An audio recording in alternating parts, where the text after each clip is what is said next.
Little baby just born. I happened to pull around the corner. Scared the both of them. It's a dramatic birth story. Just laid down instinctively. Alright, see you later, baby.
Hey everybody, welcome back to Gun Totin' Minnesotan. Today I'm excited to bring you a product sent out to the channel by Hi-Lux Optics. This is really cool because it's full circle for me. I actually started out with a Hi-Lux optic years ago, and this new production has really got my attention.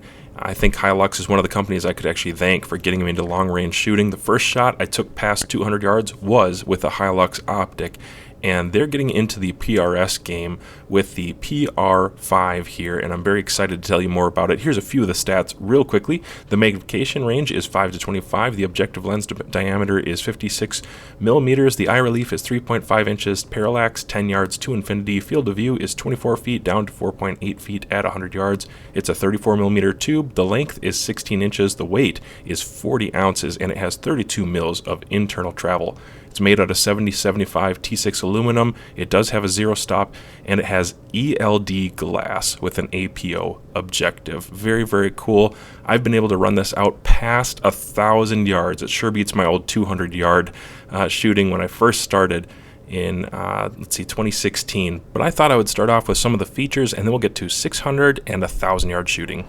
All right, taking a look at the flip-up caps that the scope comes with. I'm going to take this one off.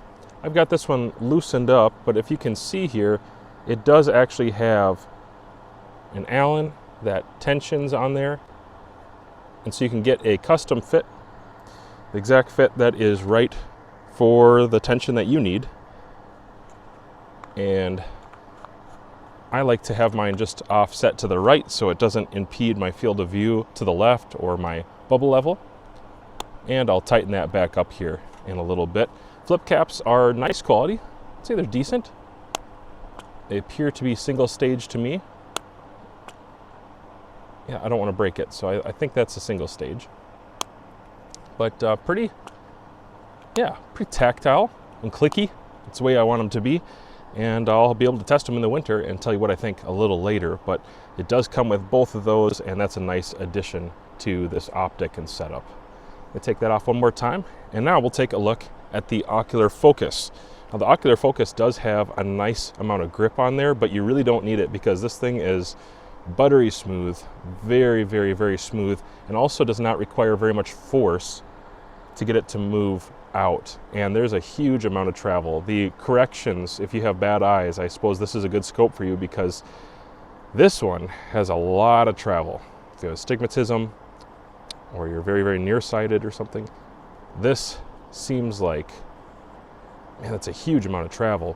But it's nice and smooth. Mine, to make the reticle clear, was to the right. But again, the way that you use one of those is you look at a blue sky like what I have here today, and you just take peeks at it while you're moving it a little bit at a time until you find when the reticle looks clear. You don't want to stare at the reticle because your eye muscles will actually adapt to it, and it'll kind of give you a false sense of clarity when actually you need to just take little peeks so your eye memory doesn't work against you there. Nice piece, does a good job, and I was able to get the reticle crystal clear. It does not have a lockout feature, and so what it has instead are numerical indicators on top. And so let me pull this out and show you what I mean. All right, so you can see right there that if you were real particular about it and you wanted to know where you were at in your setting, as you rotate this, there are numbers in 1, 2, 3 places. So 3 places, you can take a look at that and set it right where you want to based off of this numerical indicator here. It's kind of like Stadia, or it's kind of like how some older scopes used to have come-up lines instead of zero stops, and you would base your zero off of the come-up lines on older scopes. That's kind of the concept here with the ocular lens, and a lot of optics do not have anything like that, so that's a nice additional feature. Pretty cool. I'm going to move on to this right here. Explain what I'm doing. Okay, so this is the Mag Assist lever, and I'm just briefly going to talk about this. The Mag Assist lever is good. I had actually accidentally stripped out the screw that went through here, just had a little error there, and so I had to put this zip tie on there just to provide some extra tension for engagement. It's a good mag ring. I like it. It does the trick and it does what it's supposed to do, but that odd little feature right there, that's me. That's not how yours is going to come. I don't believe you'll have any issues with yours. It's just the way I set it up, and so if there's any funkiness with this during the review, that's just me and a mistake that I made. Now, as for the Magnification ring itself, it's got these nice pyramids on there, just like the ocular lens does, just like the turrets do. Really good pyramids. They're aggressive, and thankfully you don't need them to be aggressive on this. This one moves pretty smoothly. Even if I don't use the assist and I just grab onto those pyramids, it's pretty smooth, and it also doesn't require a lot of effort. You know, if you are in a match and you're the kind of shooter who maybe you want to scan the field for targets. We had to do this recently at an NRL 22 match. You had to back off on really low power because we were shooting at such a broad place to find your targets. And then when you would find your target, they were relatively small and you needed to move up to 15, 16 power to see them well enough. Not to mention brush that we were trying to get around and see through. So that was a complicated match, and if it was really stiff or gritty or sloppy, had slack in it, it would just be so frustrating in a match. But this one thankfully does not. There is a nice, I would say a nice machining on this optic all over, but especially this, it fits really tight. It doesn't seem to have air or slack or slop in it. When I move it from 10 to 15, it moves the whole time, the reticle moves the whole time, and it doesn't have a slack where it's like, and start, and stop. It just seems to start and stop the right places, so that's good. On some cheaper optics, you will notice errors like that, and I've seen plenty like that where there's mag ring problems, and it's just really frustrating. In a competition scope, the last thing you need is sloppy tolerances. So this one, it's nice and smooth, and it responds well, and it's accurate. It seems like the numbers on there are accurate. As far as I can tell as well. I like that. I personally tend to shoot this optic more around 16 power. I kind of like that it has some dots in between for those other numbers, so you can calibrate it and guess a little closer where you're at. Like if you want to shoot on 12 power, there's a 12. It is a first focal plane though, so that doesn't have to be there. It's just nice to know if you're somebody who likes to have a better guess. And especially with these numbers, these are common numbers people might use in PRS. So like 12 power, pretty common. Lots of people shoot on 12 power. 14 power, that's pretty common. So, you know, in case you're real particular, there are some dots and figures in there for numerical indicators of where you're at. In my opinion, 5 to 25 for a PRS scope is a phenomenal range. You know, you can do a lot more with the 5 to 25 than just PRS. You can target shoot with it. You can shoot extremely long range. 25 power is enough to, do just about everything, guys. A lot of guys who shoot ELR don't even use past 18 power because, like, on days like today, the mirage is so bad, you just can't push it up that high, no matter what scope it is. It's just terrible mirage. And so 5 to 25, it's a great range. 5 times magnification is pretty good, and the scopes that are coming out with 5 to 25 range, they're just really high quality scopes. They're done well, and everybody's copying each other's homework to some degree, and I like that. That's good. That's good for the consumer. It means you're getting a better and better quality product year after year, and I think this is a very, very good example of that in a lot of ways. I'll say that on 5 power, the reticle is pretty darn small, but I do find it usable on lighter colored targets. And not to mention, you have that full reticle. You can go all the way down to 20 mils. And if it's illuminated, we'll talk about illumination in a second. If you turn on the illumination, it illuminates the whole reticle. And so you can see all the way down.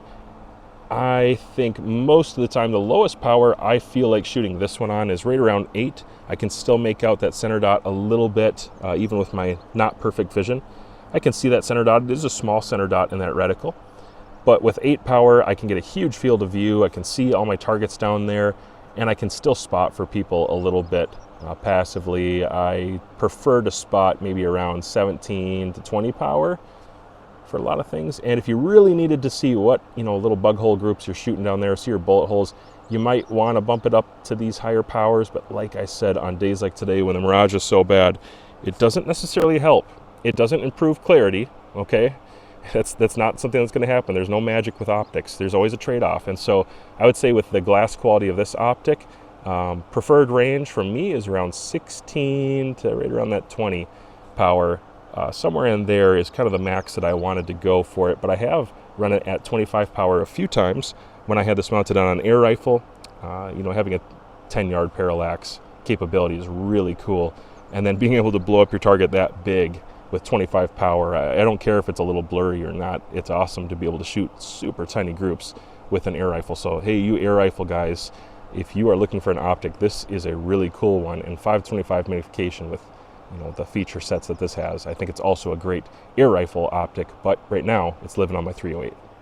It is a push button style illumination. That's really neat. This is the first optic I've ever had with a push button illumination, and the price point, it's really impressive to have something like this, because usually this is reserved for very expensive optics, almost unnecessarily expensive optics.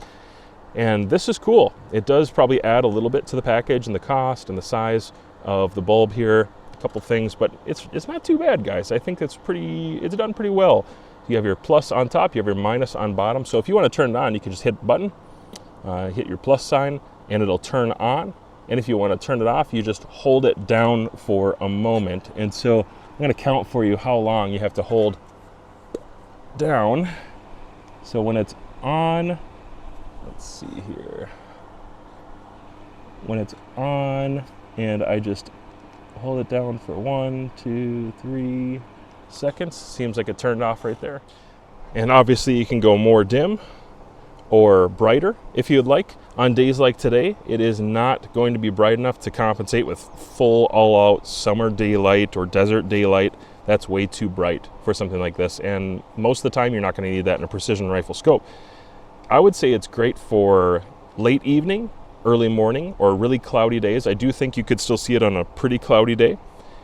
Days like today where I'm at right now, it is not visible daylight bright illumination, and that doesn't bother me. It's not a critique. It runs off of a standard 2032 battery, so you just take off this housing here, and inside of your parallax wheel, that's where the battery goes, but the controls are here on the side. They're nice, they're tactile, they're not mushy or smushy.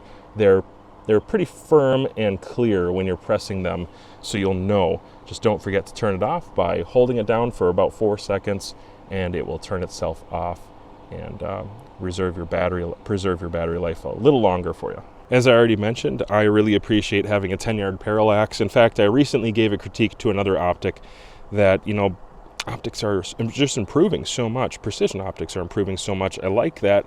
But one thing a lot of companies haven't made progress in is going to that 10-yard parallax. And this is, I'm going to say, going forward, it's more and more essential on optics. I think it's incredible to have a 10-yard parallax, because if you want to hang a level line or a plumb line at 10 yards, even in your house, and with your bolt out and your magazine out of your gun, and you want to level that scope, you can level it at 10 yards with that plumb bob.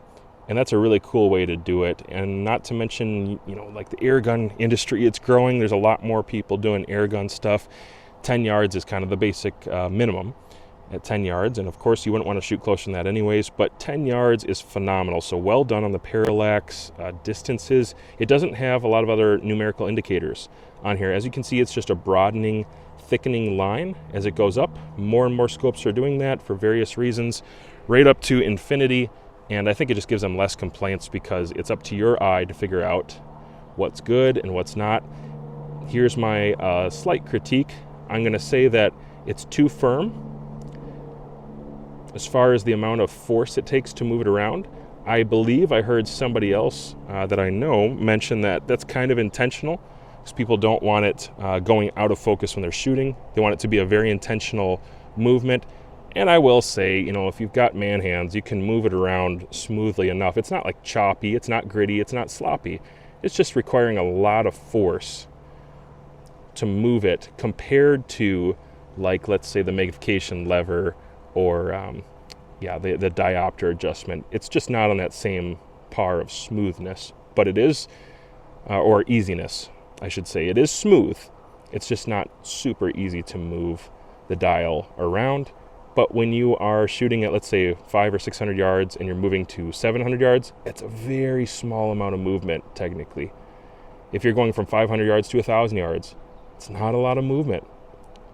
And so you'll just be very intentional when you're grabbing the dial and moving it, and I don't think it's going to yank your gun around. That would be a problem. That's where I would say the scope is not recommended, is when it's so hard to turn that it yanks your gun around. But that's not the case here, guys. I'm just being a little nitpicky because it's always good to come back with some constructive criticism. And I'd say I wish it was slightly smoother, or not smoother, less resistance in the actual weight force to move this dial. But it's pretty good, and it does have these pyramids on there, so it's not hard to get a good grip on there. And I'm hoping in winter time as well, it'll be about where it's at right now and not any more firm. Moving on to the turrets, you can see that the 0 that I've set is lining up with the witness mark.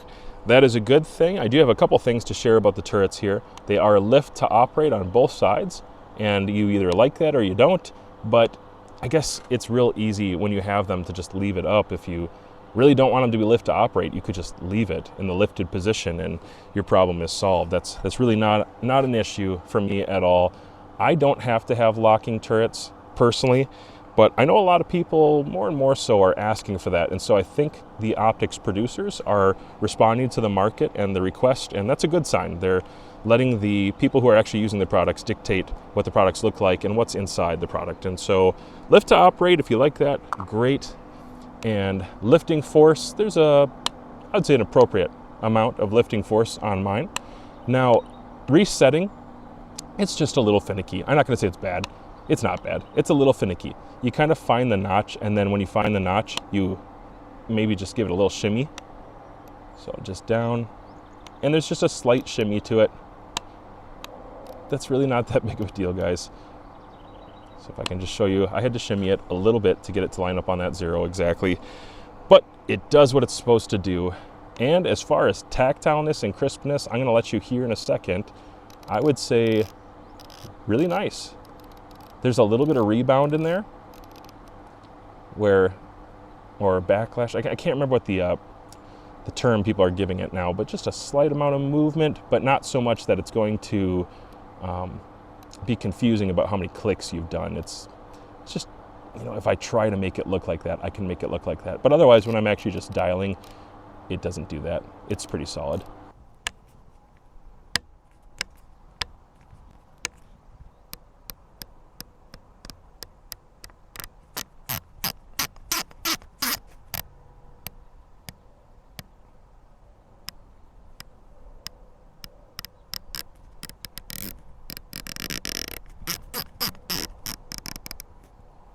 The 0 stop is interesting. You can go down 1.5 mil, 1.5 mils. I like that. I think that's a pretty good feature, actually. Most of the time when I'm shooting, especially for NRL 22, I might actually need to shoot 2/10 down. And if you're shooting certain kind of guns in different temperatures, you might care for that, especially in a hunting scenario. That might be a big deal to you, to be able to go down a little bit. If you were shooting somewhere cold, you 0 to somewhere cold, and you're hunting and it gets hot out and you need to suddenly go down a little bit, your data changes, your velocities change. That's a cool feature to have. So I like that, and I do like when scopes have something equivalent to that. 1.5 mil is quite a bit of range to go down, but I don't have a problem with that. It's real easy. Like if I dial and I realize, oh, yep, okay, that's my 0. Usually I'm not that lost in my rotations, and this doesn't have like 50 mils of travel or something crazy where you're just going to be so lost. It's pretty easy to just feel it and then dial right back to your 0. So not bad. Like I said, a little finicky. There we go. I was off by 1/10, but I could tell, I could see it. The lines do their job. As far as internal travel right now, I'm on a 20 MOA base on this Savage 308. And what do I have left over? There's 12. Oh, that's an important thing to mention. It is 12 mils per revolution. And I kind of like that on a 308 because at 12 mils, when I'm shooting at 900, 1,000 yards, it's actually pretty close to just one revolution. And I don't have to go much beyond that. So that's neat, I guess. But there's 12. And do we get 22? So 22 mils total. 22 mils will take my 308 as far as I want to go with it right now. With the current bullet selection that I have, 22 mils is fantastic for leftover travel. It does have over 30 mils of internal travel total if you have a steeper base, but with the type of glass that this is, I'm going to recommend more like a 20 MOA or 30 MOA base, and then I'll probably just back off the magnification and use the holdovers in the reticle. For anything beyond that, I'm really good. If I have to go ELR, I'm really good with just using the reticle beyond that. It has 20 mils of holdover. I can't imagine you're going to need more than that. But if you do, it's there. So like I said previously, it does come with a scope cap cover for both ends. They're nice. They are custom with the Allen. You can fit it as tightly as you want. I like that a lot. And maybe if you have a stainless barrel and you tend to get a lot of glare coming in, that's not something I usually struggle with too badly. It's very rare that I need a sunshade that's more than what the scope already provides, but if you need it, it's there, and I'm very glad to see that this comes with the optic at this price point. There are some optics where that's an extra, you have to buy it. It's not going to be included with the package. I like seeing that included, so there's more value for your dollar. And I like this footprint a little better myself, just a little bit smaller on the overall package. But if you like it bigger, that's cool. You can throw that on there, and it's not excessive. It's a decent amount, probably a very practical size. All right, it is sundown. Oh, excuse me. Eating mosquitoes, my goodness. And my goal is to just put 4, maybe 5 in a row at sundown, using a little bit of illumination, lower level illumination. I'll shoot it on, let's see, I'll shoot it on 15 power. It's a good amount of magnification for me, anyways. And I'm shooting factory seconds, so it should be okay. Probably don't need the sunshade on there right now. Okay.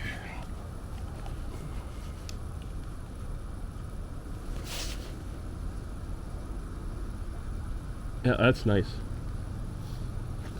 Illumination is definitely functional early morning, later in the evening like this. I mean, there's still sun out for another half an hour, and it's functional for sure. I can see pretty clearly the full reticle illuminated, as well as that center dot, which is the main thing. I want to be able to see that center dot. It's an important reference, obviously.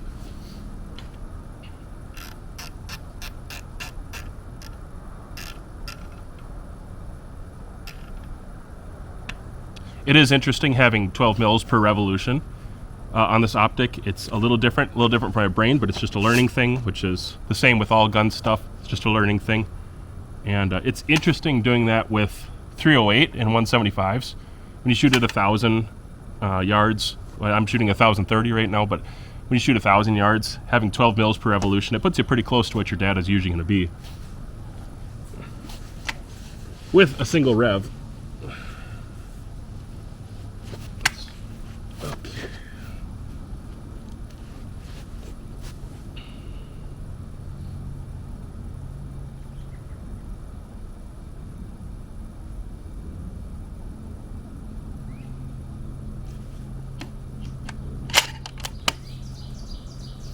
There we go.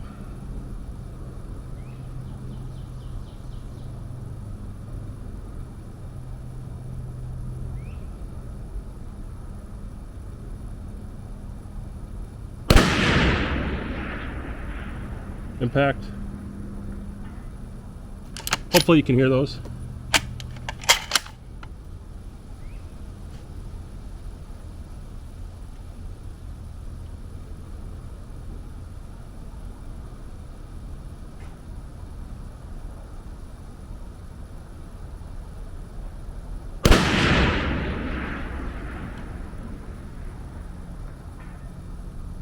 impact,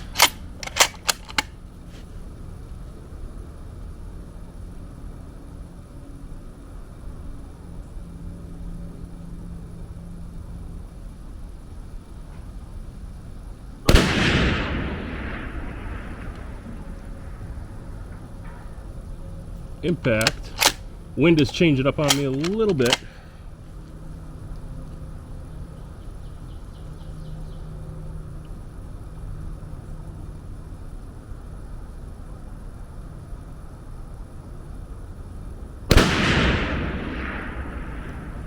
Impact.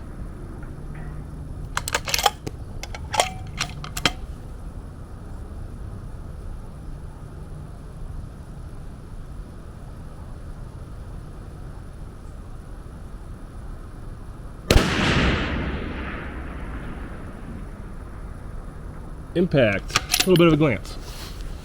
So the reason I knew the wind was changing up is I do have some flags down there, but also the glass is good enough even at this really low light setting where I can pick up the vegetation moving down there at 1,030 yards. I can see the brush going the opposite way than it was just a little bit ago.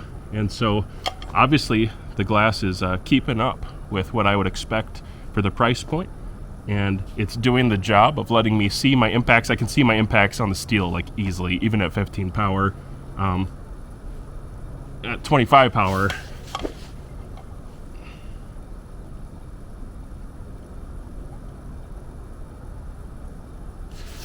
doesn't help with clarity a whole lot, but it does make the image bigger. I would say my ideal location on the mag ring here, I like shooting it around 17 power, right around there.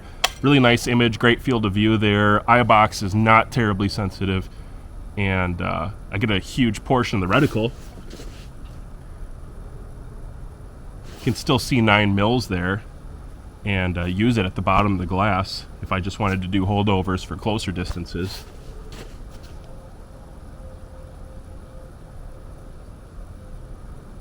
And I still get all my lateral lines and my hold under lines, the vertical above lines, 4 mils.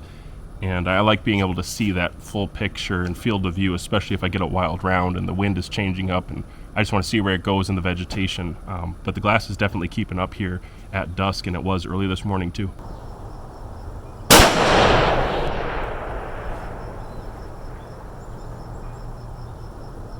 Perhaps in the future I'll have a portion or a video dedicated to the reticle and discussing some of the other features of the optic. This video is already pushing 30 minutes, so I better wrap it up here. But I will tell you, it is a highlight for me. I really dig the reticle, and that's an important thing, guys. That's what you are staring at. It's what you're seeing, and I am appreciative that the glass can communicate to my eye. It can transfer the image well enough to my eye where I can see those impacts or misses in the brush at over 1,000 yards. In that previous clip, that was at 1,030, and what you're seeing right here is at 600 and 618, something like that. And I could definitely see those hits and misses. I was seeing trace for miles. It was such a humid day that day when I was shooting and filming this, and I really appreciated the optic. It was fun, it's enjoyable. The stainless steel internals are a wonderful addition. I hope that all optics start to incorporate that just for repeatability and trustworthiness. Not to mention in cold weather, I think there are 1 or 2 mechanical advantages to moving towards stainless steel. I don't have time to discuss that today, but that's a great decision. Another thing, it has the 10-yard parallax. I love that. In a PRS type scope, even a hunting scope, a target scope, I just want to see that 10-yard parallax on everything. And they did it right. They did a really good job with that. The illumination is good enough for the kind of shooting that I do. If you need peak illumination for desert brightness, yeah, maybe this isn't for you. But otherwise, if you're into the PRS thing, long range, they advertise even ELR shooting, especially with that reticle. You can do a lot with this. It's a very versatile reticle. It's a very versatile optic, and it does provide 32 mils of internal elevation on top of that reticle. So I do think they are striking pretty boldly into the market with this addition into their line. I had a very good experience with it. The zero stop, I didn't do a breakout video on that or a breakout portion on that, but it's very simple. You just pull the pin out to the furthest extent when you take that cap off of the top, and it's exposed there. You can get at it, push it out. It's unique. It's probably a little more different than some other optics out there, but it's not ineffective and it does work well. It's mechanical, but I don't foresee problems with it or breakages. I trust it, and I do think my return to zero was very consistent. I think the tracking was very consistent. In my experience, my data for that hot weather day that I was shooting did line up with previous data, so I felt very good about that, and that's usually one of the assessments that I make. I don't have a box test to show you exactly. I don't have a reticle to show you because it was so hot on the days when I was filming. It just didn't communicate well how good the glass actually is or the features of the optic. In fact, my camera kept turning off because it was just so darn hot out there. One of the things from their website that they do want customers to know about is that the glass lens elements, they're precisely ground, they're fully multi-coated, and they offer outstanding light transmission. The APO objective design incorporates a triplet lens with Japanese ED lens elements, which are great for reducing chromatic aberration. And that's a really important thing moving forward. Now that we're seeing these optics companies, all try to get a piece of the market, I think you're going to see more and more of them realize they got to go straight to the Japanese ED glass. It is very competitive. I think their price point is coming in appropriately. It's where it should be. It's not way cheaper. It's not way more expensive. I think they know they have a good product on their hands, and they are asking an appropriate price. And so that's a good thing to see in the market. They're not trying to, price gouge or come after people's wallets. It's an appropriate price range. Now, the last thing I'm actually going to finish with, this has got to be the first time I've ever done this in a scope review. I want to talk about the weight. Now, for some people, maybe in a hunting scenario, you hear 40 ounces, and that is just too dang much. And I agree with you. For a lot of people, if you're actually hiking or backpacking in more than a couple hundred yards, 5 to 25 power with a 40 ounce weight, that could be too much for you. But for me and for PRS specific shooters or NRL 22 shooters, most of us are excited about that. That's a positive. That's a good thing, and I really like it. That is not a negative to me at all.